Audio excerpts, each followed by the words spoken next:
What is going on, guys? Welcome back to the channel. I hope you guys are pumped up for this video. We're going to get into a price prediction using technical analysis, the Ortex data, the Stonk tracker data, go over the short volume ratio, the dark pool data, as well as Charles Schwab's new updated margin requirements for AMC and GameStop. And last but not least, Spider-Man numbers that are coming out.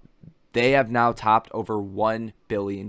By the time the box office numbers are done for Spider-Man, they are going to be in the top 10 grossing movies of all time, if not possibly higher than that. So let's not waste any time getting into this video. This is a very important week we are heading into. I cannot stress this enough. This is the last week of 2021. We're going to see big money start to place their bets for 2022, and I think AMC is primed to benefit. So I hope you guys are pumped up. If you are not, get your ass pumped up. We are ready to go to make these tendies. So do what you guys got to do. Hit the like button for me. Consider subscribing to the channel, as well as check out the pinned comment down below for the buy and sell alerts. We are set up perfectly with some killer trades currently on Corsair as well as Snapchat. So that's going to be very exciting. If you guys want access to it, that is your way to do that, as well as make sure to go follow me over on Twitter. That is free 99. So let's just run through a quick couple things pretty fast, because there's some things I want to talk about more, like the technicals, and some things I want to talk about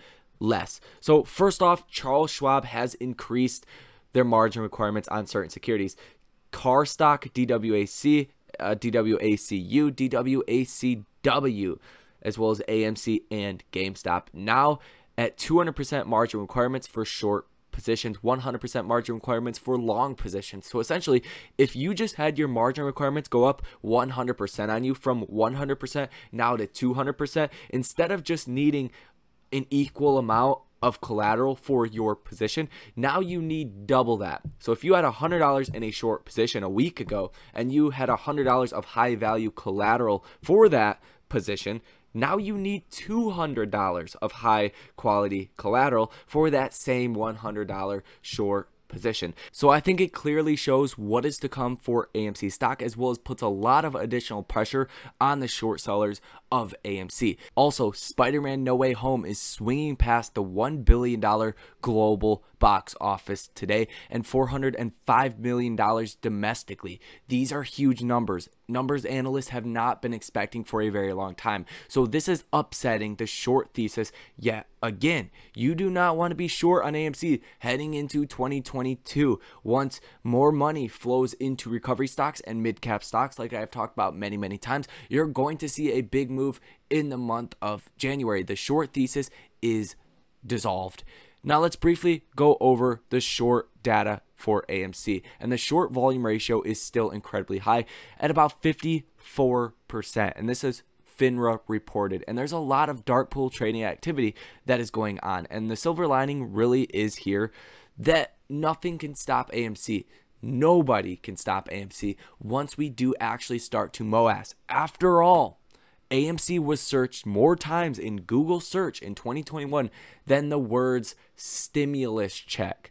Put that into context for me. What does that mean? A lot of people are watching AMC on a daily, if not a weekly basis, to wait for the moass. And we're seeing that clear indication that hedge funds are buying AMC at a 10x faster rate than they were from June to July, or July to August, or August to September. They're loading up in the month of December, now with 172 million shares. So I think this is a sign to come, and I think we're in for some great things in the month of January. Now let's get into the price prediction and the technical analysis on AMC stock. And the biggest thing to pay attention to is the inverse head and shoulders. First shoulder right here, head down here, the next shoulder right here. But the most important thing above everything else is going to be this neckline.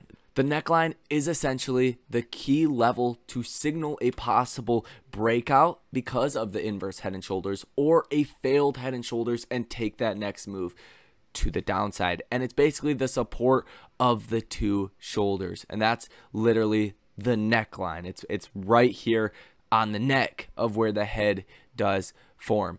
And what I really want to point out is this Bollinger lines. These two lines, these green lines above and below the stock, are two standard deviations away from the stock price. But more importantly, the 20-day simple moving average is this blue line, and we have not been bullish on this or above the 20-day simple moving average since about November 22nd. So we have been bearish ever since, and we have been getting rejected off of this pretty much every single day, and this is converging with the neckline. So we're going to get either a big break to the upside and break out past the 20-day simple moving average. We have not been above this in the last month or so, or we're going to get that move to the downside, possibly down to about $25 per share. And then hopefully we see the inverse head and shoulders pattern start to play out and the stock price start to go up.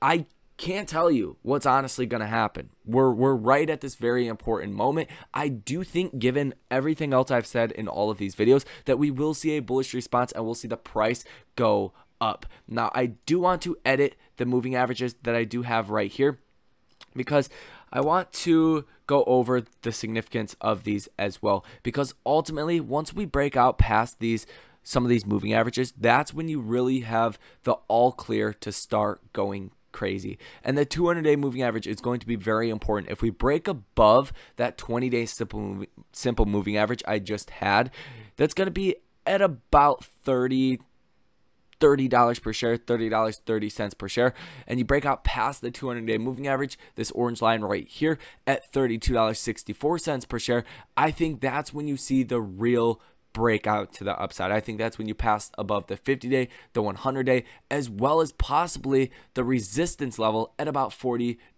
per share, and make that move to $45, $50, $55, or $60 per share here in the month of January. My price prediction in January, at some point, I think AMC will be close to, if not over, $60 per share. As far as the price prediction for this week, I do expect that move and that breakout above the 200-day moving average. So I think by the end of the week, in between, $33 and $35 per share, if not higher than $35 per share, is really my base case scenario. That's what I think is going to happen. I don't know for sure, but I do think this is very important, and you're going to see that move to the upside. Your worst case scenario is really going to be about $25 per share, in my opinion. I don't think there's any real fear catalyst or a reason to be selling AMC right now on a massive scale. So I don't really see anything crazy popping up this last week of 2021.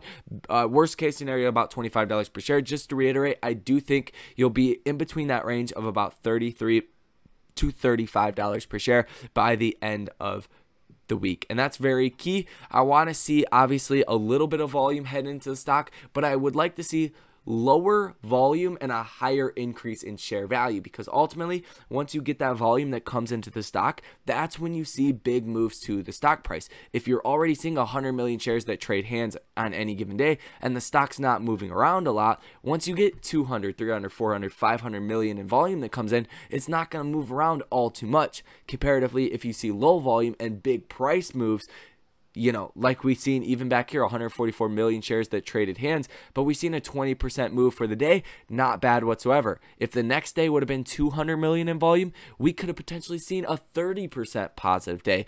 Comparatively to even back here in August, we've seen a 20% move, but we had over 220 million shares that traded hands to get that 20% move. Hopefully that makes some sense, you guys. Low volume is actually bullish in the longer term sense of the moass.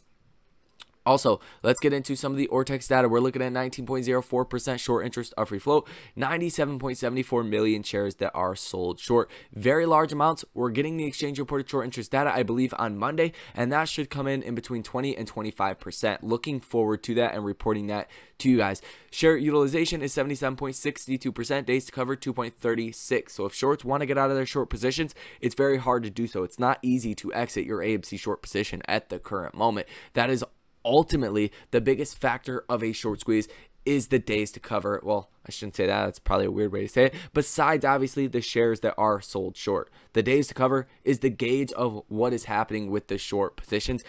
And you always see a high days to cover before a short squeeze. You will never see a short squeeze with a low days to cover. That's, well, you could theoretically, but it's very improbable. Back here in January, before that rally, high days to cover, about 2.4 days to cover. Back here before June, high days to cover at about 1.74, and now at 2.36. It's safe to say we could short squeeze at any given moment, so do not underestimate AMC where we currently sit. Last but certainly not least the Stonk tracker data, and nothing crazy for the next 3 expirations. I don't even really want to talk about them because it's not going to do anything major. I want to see how much the January 21st, 2022 option expiration does start to populate and see what happens with the share price leading up until then. We know we have about 56,000 for open interest at the $40 strike. So if we can break above $40 per share by January 21st, we are looking at a huge and likely possibility, in my opinion, of seeing the moass